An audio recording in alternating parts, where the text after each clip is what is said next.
노동조합 생겼다고 찾아오는 사장님들 많습니다. 근데 열의 9은 이렇게 말해요. 노무사님 문 닫아도 좋습니다. 저 노조랑 절대 못합니다. 제가 그러면 물어봅니다. 진짜 문 닫을 각오 되셨어요? 그러면 대부분 말을 못해요. 문 닫을 각오 안 돼 있거든요. 그냥 감정적으로 내뱉은 말이에요. 화가 나니까, 배신당한 것 같으니까, 내가 월급 줬는데 왜 노조를 만들어? 이런 감정이죠. 솔직히 말씀드리겠습니다. 이렇게 감정적으로 대응하는 사장님들 10중 8구 망합니다. 노조가 무서운 게 아닙니다. 대응 못하는 사장이 무서운 겁니다. 이 영상 노조 생겼다고 울고불고 하실 분들은 안 보셔도 좋습니다. 어차피 봐도 못 따라하실 거예요. 감정 조절이 안 되니까. 근데 진짜 노조로 생겨서 회사 지키고 싶은 분, 제대로 된 노사관계 하고 싶은 분 끝까지 보십시오. 저는 13년 동안 매년 파업하던 노조를 무파업으로 만들었습니다. 이게 어떻게 가능했는지 오늘 다 말씀드리겠습니다. 노조가 생기면 왜 사장님들이 패닉에 빠지는가? 단순합니다. 처음 겪는 일이니까. 사장이라는 사람들 대부분 창업하고 혼자 키워왔잖아요. 직원 채용하고 월급 주고 회사 키우는 건 해봤어요. 근데 노조랑 마주 앉아서 협상해 본 적은 없단 말이죠. 그러니까 노조가 생기면 뭐부터 해야 되는지 모릅니다. 어떤 사장님은 이렇게 물어요. 노무사님, 노조가 뭘 요구하는지 모르겠어요. 어떤 사장님은 또 이래요. 노무사님, 제가 뭐 잘못한 게 있나요? 또 어떤 사장님은 이렇게 나와요. 저 새끼들 내가 밥 먹여줬는데 배신을 해? 다 틀린 반응입니다.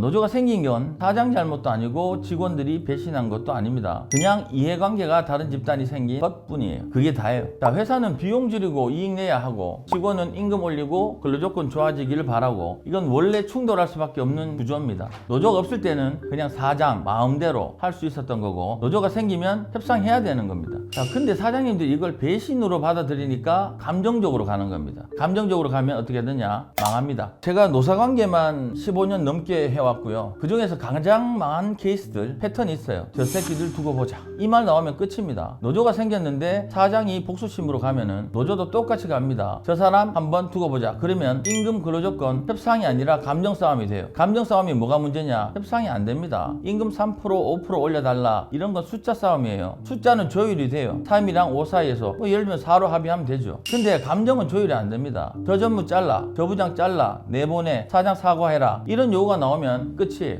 회사는 자존심 세우고 노조는 너 죽어봐라 하고 협상 테이블 자체가 깨집니다. 제가 본 가장 안 좋은 사례가 이런 겁니다. 어떤 회사에 노조가 생겼는데 사장이 화가 나요. 평소에 간부 중에 본인한테 대들던 사람이 노조 위원장이 됐다고 봅시다. 그래서 사장이 뭘 했냐면 그 위원장을 찍어서 징계, 그리고 업무 지시 안 따랐다고 업무 위반, 근태불량, 이런 식으로 징계 처리를 합니다. 노조가 가만히 있을 리 없죠. 부당징계라고 노동위원회 갔죠. 노동위원회에서 부당징계 판정 나왔죠. 그러면 사장이 더 화가 나죠. 또 다른 걸로 징계 주죠. 또 노동위원회 가죠. 악순환입니다. 결국 그 회사 어떻게 됐는지 아십니까? 2년 동안 노동위원회만 8번, 그리고 사건 비용, 노무사 비용, 생산 차질, 직원들 사기 저하, 돈으로 환산하면 수억 단위예요. 그리고 결국 뭘로 끝났냐? 조금 달래서 뒤로 합의금 주고 위원장 나가고 끝났습니다. 처음부터 감정 빼고 협상했으면은 그 돈의 10분의 1도 안 들었을 상황입니다. 이게 감정으로 대응하면 벌어지는 일입니다. 그러면 노동조합 생기면 어떻게 해야 됩니까? 제가 직접 말씀드린 대로 한번 말해볼게요. 울산 지역 플랜트 건설 노동조합 사례입니다. 이 노조 13년 동안 매년 파업했습니다. 매년이에요. 노조 생기고 나서 한 번도 안 거르고 파업했습니다. 파업하면 뭐가 생깁니까? 불법행위 생기죠. 극단적 상황 생기죠. 지도부 매년 교체되죠. 악순환이에요. 제가 이 노조랑 교섭을 시작했습니다. 2017년도 가장 핵심적인 부분인데, 처음 1, 3년차 노조에서 저를 뭘로 봤는지 아십니까? 회사 앞잡이. 전혀 안 믿었어요. 당연하죠. 노무사가 회사 돈 받고 오는데 노조 입장에서 노무사를 믿겠습니까? 안 믿죠. 근데 저는 계속 협상했습니다. 파업을 하더라도 파업 중에도, 파업 끝나고도 계속 만나고